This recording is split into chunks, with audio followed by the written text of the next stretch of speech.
When a teacher like actually, you know, acknowledges a child's effort and acknowledge their progress, and then suddenly, they get really happy about it.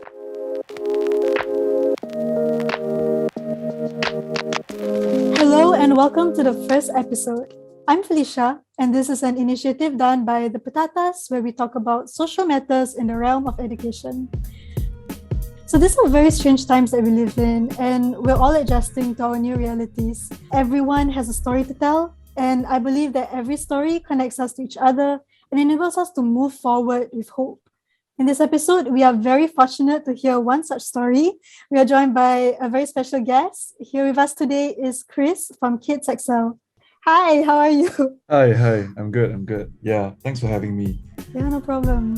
Just to start us off, maybe can you share something about yourself and a little background about KidsExcel? I'm Chris. I'm from the KidsExcel team, and the KidsExcel program is actually a program that is targeted at children from financially disadvantaged backgrounds.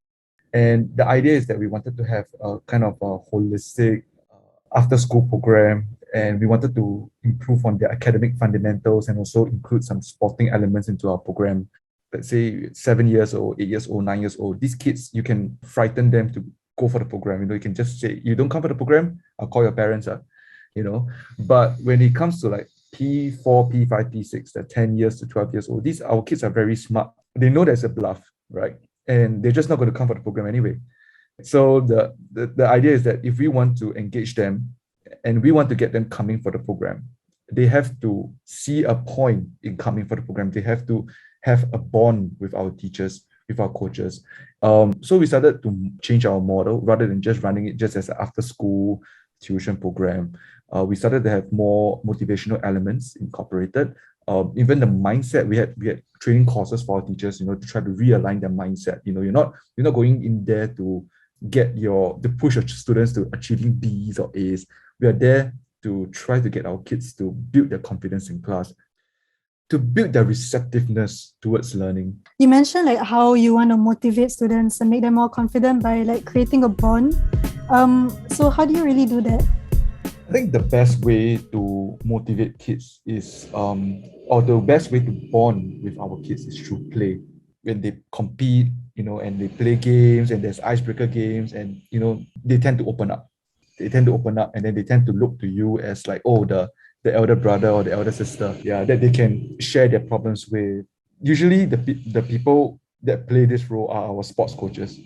So our sports coaches are the ones that build the bond with the kids. The teachers, it will take a longer time. It's a little bit difficult to build a bond with your children when you're doing NETS worksheets, but we do our best.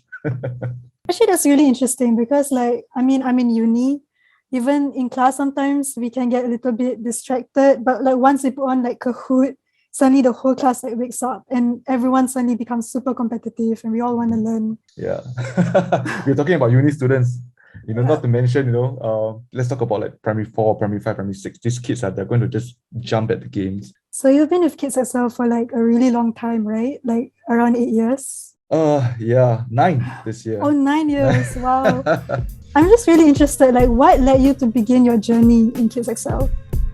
I didn't start out with any altruistic intentions. It started out as just an internship, like a holiday job. And what became a holiday job became an internship. And then I continued with them even after I graduated from university. And I believe in the mission. And I feel that there's meaning behind the work that we do. And more importantly, I think like it's one thing to say like, oh, we're effective and everything, but I'm actually able to go down to see for myself and talk to the kids and talk to the parents and talk to the teachers. In this case, you're able to see it for yourself, or rather, because the organization is so small, I'm able to see it for myself, and I think that gives me a sense of meaning in my work. Can you share with us like some success stories that you have seen? We had this one kid. I won't mention his name, but he was from one of our primary schools, and he was really he's very naughty. He's jumping around, he's throwing his throwing tables and chairs, and even he just refuses to listen. And as a teacher, you get very frustrated.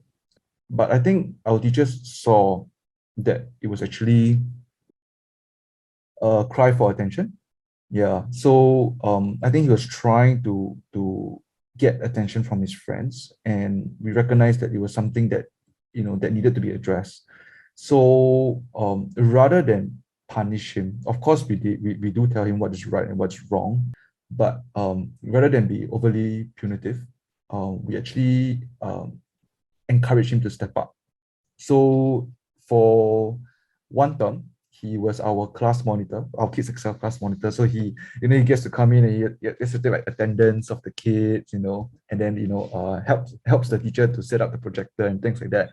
And these little things actually builds his confidence, and he realizes that like his teacher appreciates his work, his effort, his friends appreciate that that he's there. And I think bit by bit, his behavior actually improved quite a bit. He just graduated last year. And I heard from his teachers, KidsExcel teachers, that when he graduated, he was really like the model student.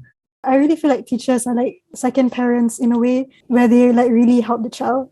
Because my parents are both teachers, and I've heard stories like this like all the time, and it amazes me so much. Yeah, you're absolutely right. Some of the kids, like, they might not have proper home support, and teachers sometimes step in as like guardians, like the secondary mentors, or and they are secondary parental figures, and the kids tend to pick up on this. Yeah, and when the teacher like actually acknowledges the child's effort and acknowledge their progress, and then suddenly they get really happy about it. I think even as an adult, like, I still remember some of the things that my teachers do for me. Yeah, so teachers really do have that kind of power over kids. Definitely. Mm.